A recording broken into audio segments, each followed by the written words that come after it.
接下来我们就来 DIY 解除这个问题啦。好，那如何解决呢？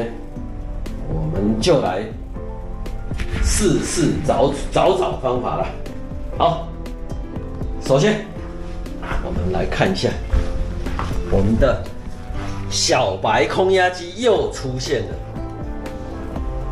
哦，那这小白空压机要干嘛呢？